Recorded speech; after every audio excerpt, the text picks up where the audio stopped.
Welcome to the show. You've probably been seeing the viral headline of a certain individual who fired 900 of his employees over a Zoom call. A lot of criticism that it's drawn to it, but I think the larger thing that it's brought up is that the world needs better leaders, right? And especially business, we need more sympathetic, more empathetic leaders. And I'm so thrilled to tell you that on that note, this morning on the show, we're amalgamating great leaders and tech in a beautiful segment I call Tech for Change. Now, the focus of Tech for Change is to speak to people, individuals, and even companies in the technology space using technology for some form of social good. With me on the show this morning is is the lovely Jimmy Mistry, who was in Bangalore very, very recently, in fact, to launch the Della Leaders Club, the Bengaluru chapter. Jimmy, good to have you on the show. Thanks so much for being on the show. And how have you been? Hey, good morning and a great pleasure to be with you. And it's lovely connecting. Bangalore has its own magic and it's still kind of rubbing off on me. It's been Awesome, awesome, and of course, launching the Bangalore chapter. How was that experience for you firsthand? I mean, I'm sure you've been to Bangalore in the past, but this would be a special visit to Bangalore that you had recently.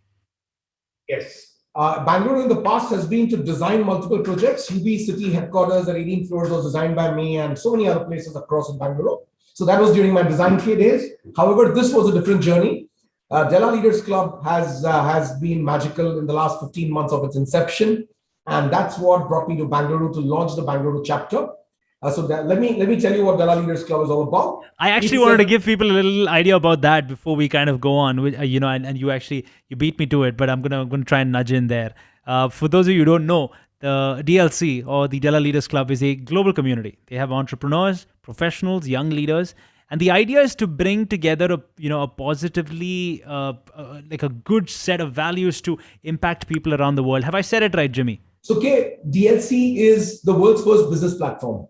And we've landed up innovating this platform. It's a great thing for an Indian to do it because usually intellectual knowledge is always coming out of the west to the east. This is the first time that we are globally centric. I mean, globally set up the world's first business platform, right from New York to London, Hong Kong, Singapore, Dubai, Bangkok, and 9 cities in India, all simultaneously.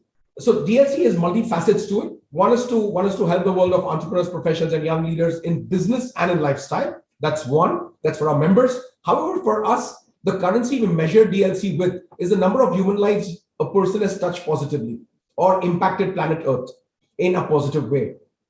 To do this, we've created 15 global communities of social impact.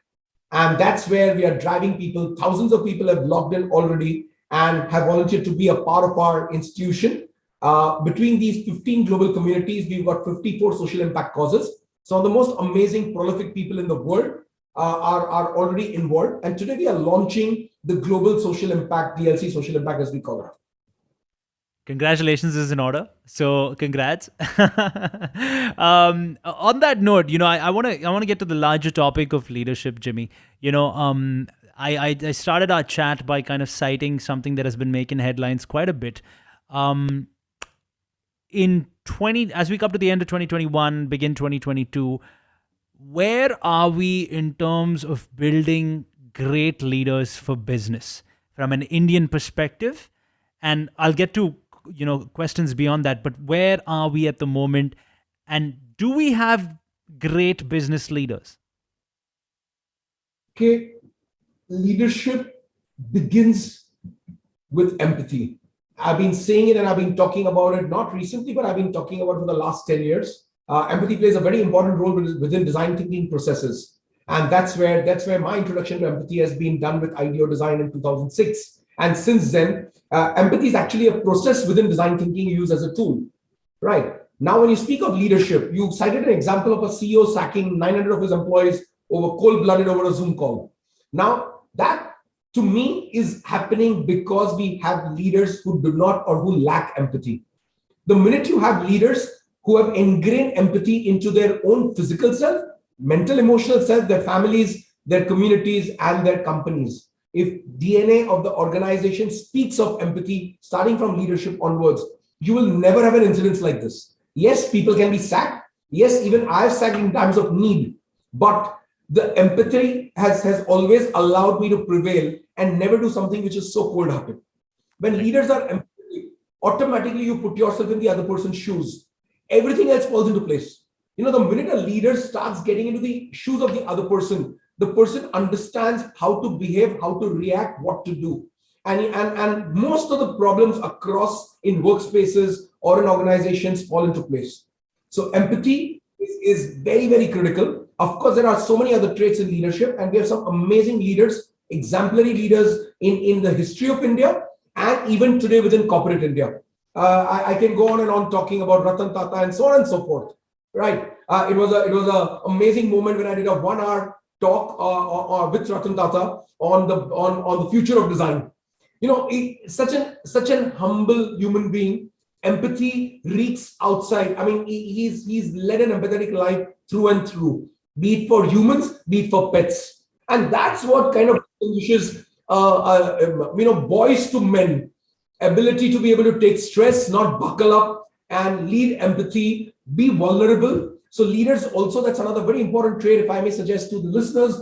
It is super important for leaders to be vulnerable. Because if leaders are not putting up a show, they are vulnerable. They are honest to tell you, look, I'm worried what's going to happen with COVID, but so and so is what we are trying to do.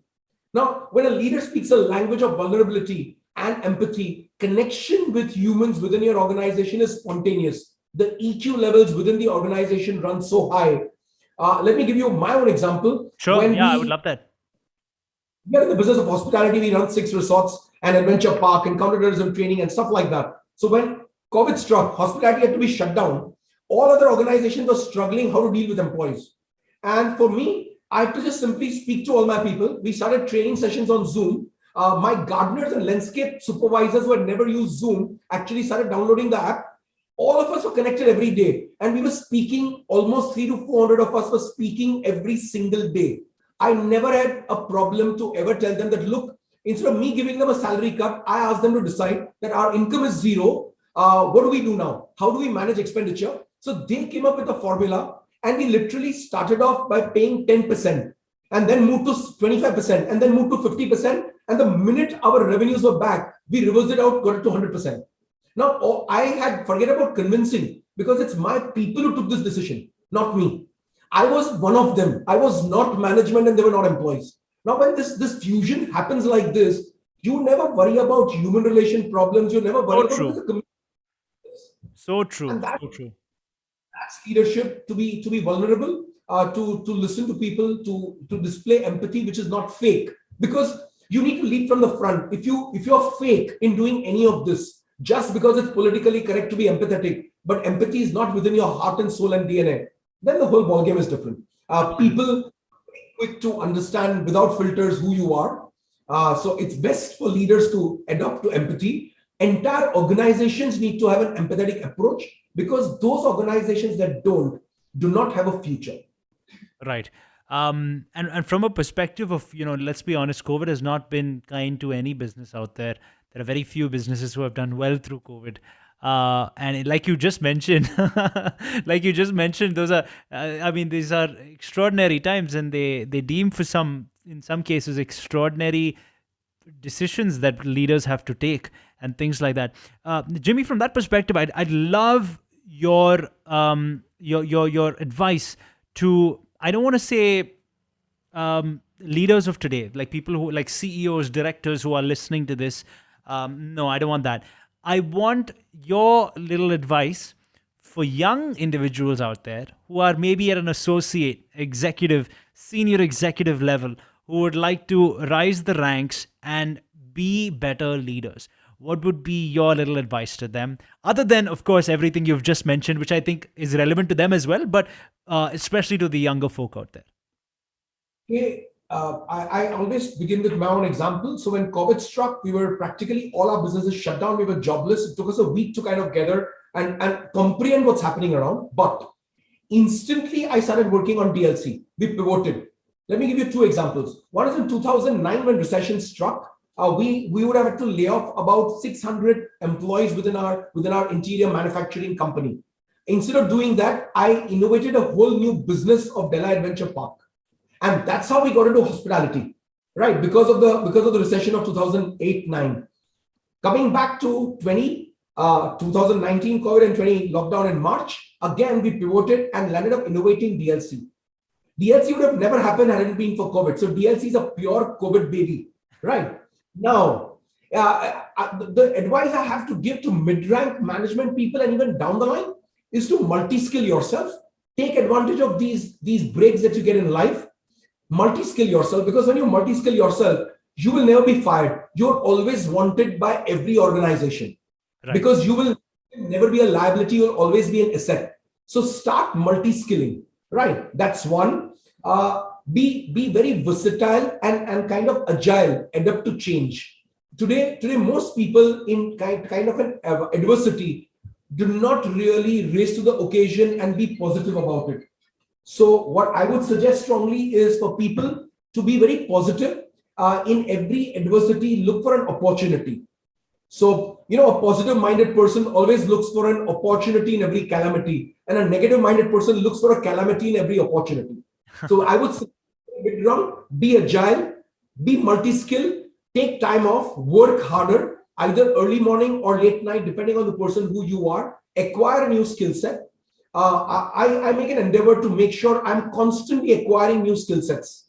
I don't know if you know my background. What's the last one you did? What's the last one, if you could tell me? What's the last thing that you acquired as a skill set? So the skill set that I acquired is how to create a global community. Now that's new to me. Also, how to do international business, because I've always run businesses within India. I've never set up an office in New York, London, Hong Kong, Singapore, Dubai, Bangkok, all at the same time. It's not been easy to registering companies globally, learning the art, hiring people, setting up studios across the world. And the most important skill set we did was reaching out to people and having the ability to convince. Let me give you an example. So we convinced Barack Obama's advisor to be a part of DLC. So getting into White House, somebody who's held multiple positions, or the ex-director of United Nations, or the dean of Cornell, and convincing these people to be a part of DLC global ecosystem is a new skill set, right? I never knew I had that skill set. I never knew I could reach out to anybody in the world and convince people from 54 nationalities to join Della Leaders Club across the world, no matter where they are. Now that's a new skill set. I can look at you. Yeah. I believe, being a first generation serial entrepreneur yourself, and setting up many businesses, Della Leaders Club actually started because there was that vacuum, right? For a support system for the global business community in unprecedented times. Jimmy, if I may ask you, I mean, you've already elaborated on the dream so much, but the larger vision to build better leaders, what's your hope? I'm not going to talk about for the world. I'm just going to talk about for India for a quick second. What's your hope for India? Let me share the vision of Della Leaders Club DLC to act as a catalyst to drive people from a life of success to a life of significance. I'll say it one more time, to drive people from a life of success to a life of significance. Now, it is that significant life in its endeavor, not just for India, but for the global entrepreneurial, professional, and young leader community that we want to strive to achieve. Significant lives are very different. So if you take example of 100 successful people, not even 3% of them are leading a significant life. And significant life is not about money. So we should just forget about it. You can be a pauper and yet leading a very significant life. You might be in a jhopparpatti, but impacting human life positively in a slum, right?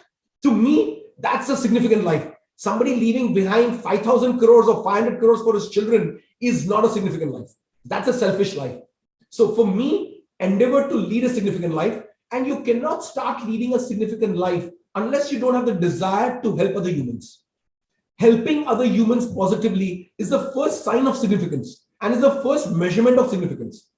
I've just started doing a project with HBR to publish a paper with one of the very senior faculty members, Professor Bhuvan Unalekar. We're doing a project jointly with 4 PhD graduates, how to measure significant lives, because there's no global research available on measurement tool of significance. It's a very interesting project we've started. We've given it a timeline of the next 1 year. He's also our honorary committee member across from the Florida University.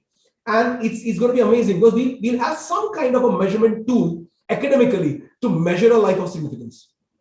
So for us, right, everything rotating around making sure that successful humans start understanding the importance of a significant life And it is in that endeavor we set up Della Leaders Club to create a support system and a platform, but instigate and motivate people to start leading a significant life rather than a successful life. Jimmy, I think we can go on for hours, right? But I'm very happy to say that, I think a lot of people who are listening / watching this will find a lot of value in what you said. Number one, here's hoping that people listening to this, if you do want to join the Della Leaders Club, it's a very simple search away. Just look for DellaLeaders.com. That's what you should be looking for. Jimmy, all the very, very best for the future ahead for the Della Leaders Club. But more than that, you know what? On a very side note, you're a cool guy, and I would love to hang out with you in Bangalore. And it's so weird that we connected and things like that. But business aside, I look forward to hanging out with you whenever that is next. And I want to thank you for your time. On that, and we'll be hanging around in one of the most happening spots in Bangalore where you take me along with you. I'll be your guest. Jimmy, have a lovely day. Thank you to the people of Bangalore for welcoming us with such a warm welcome that we had during the launch, and looking forward to catching up and doing many, many more things in Bangalore. Cheers. 94.3 Radio 1.